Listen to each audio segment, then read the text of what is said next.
यार दोस्तों, target with PS Parihar channel में आपका स्वागत है। सुबह की इस वीडियो में ऐसी सूचनाएं होती हैं जो विभिन्न समाचार पत्रों पर छाई हुई होती हैं और विद्यार्थियों के लिए आवश्यक होती हैं। तो आइए शुरू करते हैं और देख लेते हैं कि आज के समाचार पत्रों में विद्यार्थी जीवन से संबंधित कौन कौन सी सूचनाएं हैं। तो वीडियो को जल्दी से लाइक कर दें, शेयर कर दें और जिन छात्रों ने चैनल को अभी भी सब्सक्राइब ना किया हो तो जल्दी से सब्सक्राइब कर लें ताकि आप लोगों को भी इसी प्रकार की ऑथेंटिक अपडेट सबसे पहले मिलती है। आगे बढ़ने से पहले एक सूचना उन विद्यार्थियों के लिए है जो विद्यार्थी यूपी ट्रिपल एससी की भर्ती लेखपाल की तैयारी कर रहे हैं। बहुत कम समय बचा हुआ है, लेकिन अगर आप लोगों को रिवीजन करना है तो एक महत्वपूर्ण पुस्तक है, बिल्कुल छोटी सी है, टू द पॉइंट। इसमें लिखा हुआ है सरस्वती प्रकाशन प्राइवेट लिमिटेड की, यह सस्ती पुस्तक भी है। इसे आप लोग ले सकते हैं प्रयागराज, वाराणसी, कानपुर, झांसी, जितने भी महत्वपूर्ण शहर हैं उत्तर प्रदेश के सभी शहरों में आपको ये पुस्तक सभी कापी किताबों की दुकानों में मिल सकती है।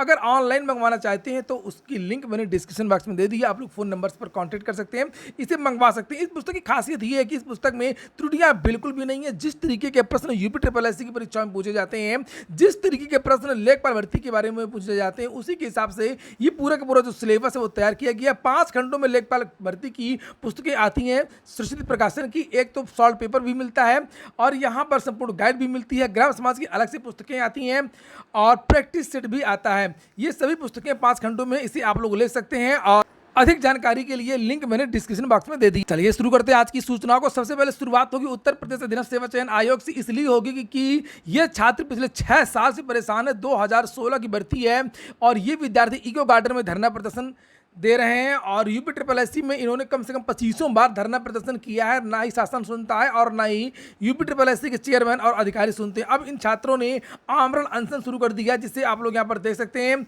ये छात्र हैं, यूपी ट्रिपल एससी के भर्ती के खिलाफ इको गार्डन में धरना प्रदर्शन कर रहे हैं। अनिश्चितकालीन धरना प्रदर्शन इन छात्रों का 2016 जूनियर असिस्टेंट का परिणाम ये लोग घोषित कर नहीं पाए हैं और कल 2019 के भी छात्र गए थे।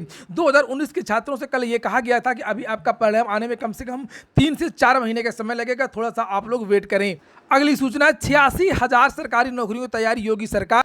लिखा हुआ है उत्तर प्रदेश की योगी आदित्यनाथ सरकार जल्द ही 86,000 सरकारी नौकरियां देने की प्रक्रिया शुरू करने जा रही है। यूपी विधानसभा में बजट सत्र के दौरान श्रम एवं सेवा योजना मंत्री अनिल राजभर ने शुक्रवार को बताया कि योगी सरकार के दूसरे कार्यकाल में जहां अब तक 18,000 लोगों को सरकारी नौकरियां मिल चुकी हैं, जरा मुझे बताएं कि पिछले 2 महीने में कौन सी सरकारी नौकरियां दी हैं। वही 86,000 नौकरियां उपलब्ध कराने के लिए प्रक्रिया जारी है। असल में विपक्ष इस समय केवल और केवल बेरोजगारी, रोजगार, परीक्षा लीक, पेपर लीक इत्यादि के मामले को लेकर के जो योगी सरकार है उसको लगातार घेर रहा है और उसके जवाब में कल ये उत्तर दिया गया। वहीं पर आगे लिखा हुआ है कि इस पर संसदीय कार्य मंत्री सुरेश कुमार खन्ना ने बताया कि योगी सरकार पिछले 5 वर्ष के कार्यकाल में 4.5 लाख लोग नौकरी पा चुके हैं। वही 3,742 रोजगार मेलों के माध्यम से 5,74,587 लोगों को निजी रोजगार क्षेत्र में बढ़ावा मिला है। मनोज पांडे और सपा के अब्दुल प्रधान ने कहा कि सरकारी नौकरियों के बारे में सही जानकारी नहीं मुहैया करा रही। बिल्कुल सही बात है, सरकारी नौकरी के ये जो आंकड़े हैं वो ज़्यादातर योगी सरकार के दौरान फर्जी आंकड़े दिए गए हैं, क्योंकि ज़्यादातर जो भर्तियां हैं वो अभी तक पूरी ही नहीं हो पाई हैं। आप लोग यहाँ पर देख सकते हैं बहुत सारी जो भर्तियों के बारे में जानकारी दी गई है योगी आदित्यनाथ के द्वारा। लिखा है हमने 5 लाख नौकरियां दी। वहीं पर जो शिक्षा मित्रों की भर्ती हुई थी 69,000 68,500, उसके बारे में यहाँ पर बोला गया है हर परिवार को एक सदस्य को बेरोजगार से जोड़ेंगे। किस तरीके से जोड़ेंगे आज तक नहीं बताया। वहीं पर बेरोजगारी के मुद्दे पर समाजवादी पार्टी ने वॉकआउट किया। आज के समाचार पत्रों के माध्यम से जानकारी दी गई है 86,000 पदों के अलावा 14 नए मेडिकल कॉलेजों में शिक्षकों व कर्मियों के 19,376 पदों पर भर्ती की जाएगी। चिकित्सा विभाग में तो भर्तियां होनी, ये बात सही है। इन मेडिकल कॉलेजों में पदों के सृजन की राज्यपाल आनंदीबेन पटेल ने मंजूरी दे दी है। प्रत्येक मेडिकल कॉलेजों में MBBS की 100 सीटें होंगी। ऐसे में राष्ट्रीय आयुर्विज्ञान आयोग के मानकों के आधार पर पद सृजित किए गए हैं। असल में कोरोना जब लगा था तब पूरे प्रदेश की जो स्वास्थ्य व्यवस्था उसकी पोल खुल गई थी, वो चरमरा गई थी।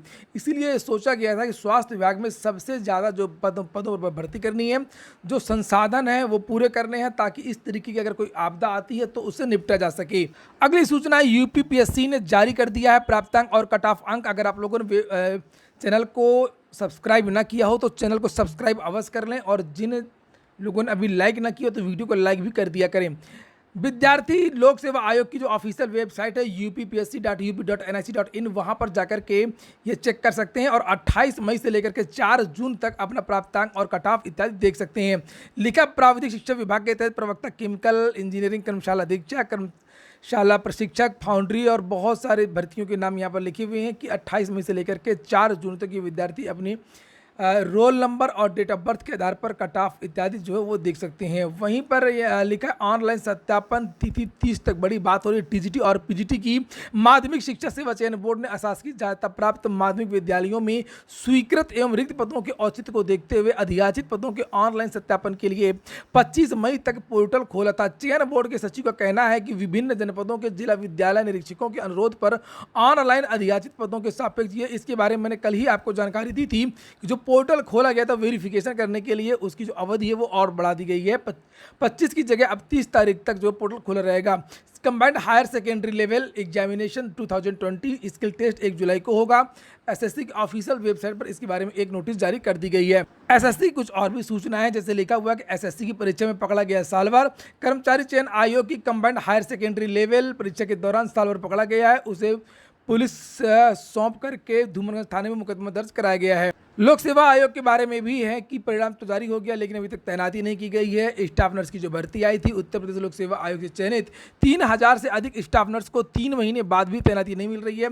इसको लेकर के सभी छात्राएं परेशान हैं। यहाँ पर अधिकारियों का कहना है कि चयनितों के प्रमाण पत्रों की जांच पूरी होने के बाद नियुक्ति पत्र जारी होगा। कुछ के प्रमाण पत्र अधूरे रहने के कारण देरी हो रही है। टीजीटी पीजीटी के बारे में और भी बहुत सारे समाचार पत्रों के माध्यम से जानकारी दी गई, जैसे यहाँ पर लिखा अधियाचित पदों के सापेक्ष सत्यापन को चयन बोर्ड ने बढ़ाई डेट, और जानकारी ये मिली है। इसमें तो केवल डेट के बारे में जानकारी दी गई है, नए पदों के बारे में नहीं, जो पुराने पद हैं। टीजीटी पीजीटी के विज्ञापन के बारे में जो प्रक्रिया है वो तेजी से आगे बढ़ रही है। अगली जो सूचना है वो 69,000 शिक्षक भर्ती उत्तर कुंजी विवाद में इंतजार बढ़ा। कोर्ट ने कहा कि 1 नंबर जो विद्यार्थियों को बढ़ाया जाए, और पीएनपी ने अभी तक बढ़ाया नहीं है, उसको लेकर के लगातार विवाद बढ़ता जा रहा है। यहाँ पर लिखा हुआ है कि संस्थान ने विकल्प 3 को सही माना, जिसे चुनौती दी गई। कोर्ट ने सभी विकल्पों को गलत माना और 1 अंक से चयन से वंचित याचियों को 1 अंक देकर के चयन करने का आदेश 25 अगस्त 2021 को दिया था। और लिखा है कि चूंकि कोर्ट ने आदेश दिया था और इन विद्यार्थियों को नंबर दिए नहीं गए, तो विद्यार्थियों ने कंटेम्प्ट का केस किया था। लिखा 2 दिन पहले इसकी सुनवाई पर परीक्षा नियामक प्राधिकारी सचिव अनिल भूषण चतुर्वेदी की ओर से बताया गया कि सरकार इस फैसले के खिलाफ सुप्रीम कोर्ट में अपील कर चुकी है, और अभ्यर्थियों ने कहा कि अपील में समय लगा करके अभ्यर्थियों को परेशान किया जा रहा है। रेलवे ने हाल ही में एक नोटिस जारी की है, और उसके बारे में ये सूचना है कि जो 50% पदों को सरेंडर किया जा रहा है, उसका छात्रों ने और बहुत सारे लोगों ने विरोध किया है।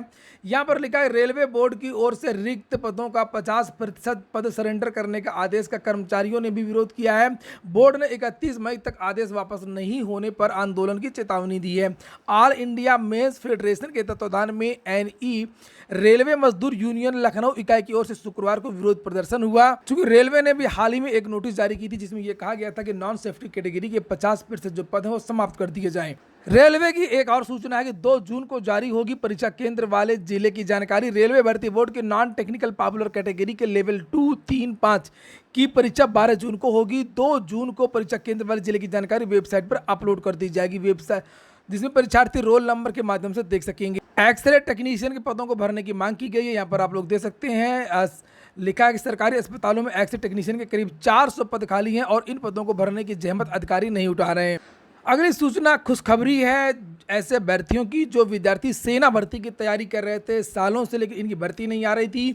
विद्यार्थियों की एज निकल रही थी, और लिखा हुआ है कि इसके लिए आदेश जारी कर दिए गए हैं। 2.25 साल बाद सेना भर्ती 5 माह का कैलेंडर जारी कर दिया गया है। अगस्त से रैली की तैयारी है। सेना मुख्यालय ने 31 तक कार्यक्रम मांगा है। स्क्रीनिंग बोर्ड और मेडिकल अफसर तैयार करने के आदेश दे दिए गए हैं। सेना भर्ती की रैली की तैयारी कर रहे युवाओं के लिए राहत भरी खबर है। कोरोना के कारण करीब 2 साल से बंद पड़ी सेना भर्ती रैली अगस्त से शुरू हो सकती है। सेना मुख्यालय ने एक स्पेशल भर्ती कैलेंडर तैयार करने का आदेश दिया है। अगस्त से दिसंबर तक 5 महीने में बड़े पैमाने पर भर्ती रैली के लिए स्क्रीनिंग बोर्ड और सैन्य मेडिकल अफसरों की तैनाती होगी। आप लोगों को बता दूं कि आप लोगों ने अभी भी बहुत सारे छात्र ऐसे होंगे जिन्होंने चैनल को सब्सक्राइब नहीं किया होगा और वो वीडियो देख रहे हैं, लेकिन आप लोग चैनल को सब्सक्राइब करें ताकि आप लोगों को भी पल पल की ऑथेंटिक जो जानकारी है वो सबसे पहले मिलती रहे। तो जो बहुत जल्दी इसके लिए एक विस्तृत कैलेंडर जारी होगा, और रैली में भाग के लिए विद्यार्थियों को 45 दिन पहले, याद रखिएगा, सभी रैली आयोजन के 45 दिन पहले ऑनलाइन रजिस्ट्रेशन करना होगा। इसलिए ये विद्यार्थी ध्यान दें, केवल रैली की तारीखों का इंतजार ना करें। समाचार पत्रों के माध्यम से या मेरे चैनल के माध्यम से जब जानकारी दी जाएगी तो आप लोग जल्दी जाकर के पहले रजिस्ट्रेशन जरूर करवा लें। पूरा वीडियो सुनने के लिए बहुत बहुत धन्यवाद।